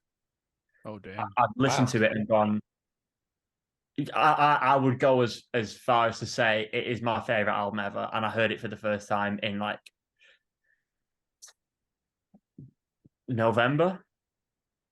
Oh wow! So it just very quickly jumped to the top. Genuine, I can't like since I heard or since I listened to Destria for the third time through or whatever, and I properly like got it. I've not had an album hit me as hard as Hypochondriac. It's just it's amazing, man. Like the production on it. So it's like Midwest emo glitch pop. Like Oh, that's cool. I can't explain it. It's chaos, but Right. the first two tracks you might need to just like just stick with it. Just stick with it. Persevere, man. It's so worth it. It makes sense as a whole thing, but oh my god, man! Some of the lyricism, some of the little bits in there, and every time it's one of those. Every time you listen to it, you hear something different, and the production. I cannot imagine how long it took him to produce that. It's ridiculous, and oh man, I could wax lyrical about that album forever, but I've the biggest compliment I can pay it is I knew when I listened to it for the first time round all the way through that it has like changed my musical landscape. Yeah. That's the biggest Definitely. compliment I can play it. More We gotta check that out. homework. More homework. I love it. You might hate it, like you might not be into it, but It's all right. like it might be Marmite, but I just think it's amazing. Just some of the production bits, like even when I played it to Jonny for the first time, Jonny was just like, "Oh fucking hell, did you just do that?" Like one of the lyrics is about holding his breath. Yeah, you're struggling to breathe or whatever, isn't it? Yeah, and you're struggling to breathe. And between each of the the way he's edited the vocal is he's removed all the breaths from it. Yeah. It's cool. It's filled with Easter eggs. It's amazing. It's a great album. Like there's just themes and like the lyrical phrase of being a hypochondriac just appears throughout and repeating different lyrics but with a different melody on it. And there's a lot of common thread between what people very often say that they like about music that maybe it's within more of our sphere. Yeah, it's very good point. Connective tissue in that and this Breakers record. So I think there's a lot there for people it's like us fucking to amazing. It is amazing. That's awesome. I look forward to checking it out. You hyped it up quite a bit, so I already have it pulled up here. I'm like bugging to check this out. And that's funny because that's the first track. Bugging, yeah. That was not intentional. Oh man, it's so fucking good. I'm not going to speak any more about it because I will just carry on and carry on. But it's amazing. That's awesome. That's definitely like one of my favorite parts of these interviews is like ending up with like 4 or 5 records to check out later. Cool. So I guess the last thing we want to basically do is just, is there anything that you guys would like to sort of relay to our listeners, anything? I mean, we've really touched on quite a bit, the tour or the show, potential other shows and tours in the works, new music. You guys just dropped a single, potential more singles and full-length album at some point in the works. Is there anything else that you guys have to sort of relay or talk about? Well, we had a really fun time yesterday. For the first time, we've sort of smatterings of this have been put through what we've been talking about, but for the first time ever, I don't know why it's taken us so long to do it. We jumped on. We're not together very often, or it's definitely not as much as what we would like to be. We all live in different areas of the country. So when we do get together, we're writing or we're doing Birdsong stuff. But yesterday we did an Instagram live, and it was silly and fun. But what we did over there was we were previewing previously unheard bits of music. So I think probably the safest option to go with in terms of what are we going to be doing next is if you want to join us over there from time to time at Exploring Birdsong, we're gonna tease the new beats. Nice. And it's silly and fun. And if you found anything that we've had to say today remotely funny or anything, I don't know why you would, but if you did, if you did, then we're over there. And when we are going to be writing the record, there's at least a chance, however slim, that we'll be feeling generous, and we might share a little bit of it over there from time to time. Or I might be playing it in London tomorrow. So, but obviously, this when it comes out, it'll already have happened. So if you weren't there, then sucks to be you. No, it's just a big thanks to you guys for asking us to come and chat. And like with the show tomorrow, as we're recording anyway, there are people flying in. There's a guy flying from Kenya to watch us. There's a guy. Wow. Yeah, a guy flying from Kenya. There's a girl flying in from Munich. Well, now I feel lazy. Yeah, man. I'm saying this to make you feel bad, actually. I was gonna say, the more you say, the worse I feel. For it, like people are going way above and beyond what we thought was going to be. That's awesome. The case, and yeah, just thanks to everyone for checking it out and checking the collapse out and Dancing in the Face of Danger, and to you guys for having us. And I have a feeling that the next thing that we'll release will. Oh God, yeah, don't know. I think. What's he gonna say? The next thing that I think will grab the attention of a few folks, maybe. So, yeah, that's the thing. I thought we were gonna get a real exclusive drop. I was gonna say with that thing. So did I. He pulled back heavy at the end there. Damn. Yeah, I know. I choked, man. You just teased. You don't want to get punched after the. I wasn't thinking, bro. I was like. Yeah, no, for real. Thank you for having us on. Of course. Really, thanks for having us on.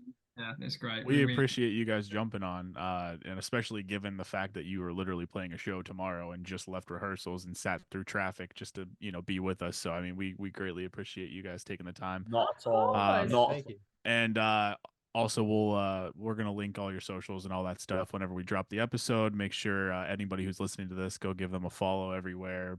Buy their Just the Text t-shirts. And if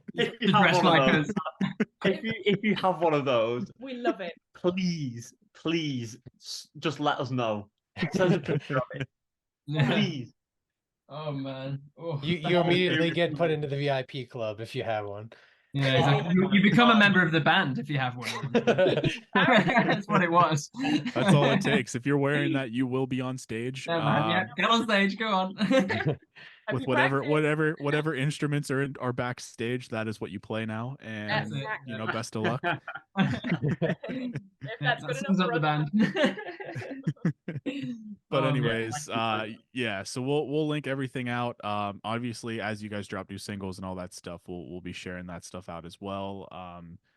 And yeah, I mean, thank you guys so much for jumping on again. We really appreciate your time. And yeah, and everyone listening, go follow Exploring Birdsong. And until next time, we'll catch you on the next one. See ya. Thanks.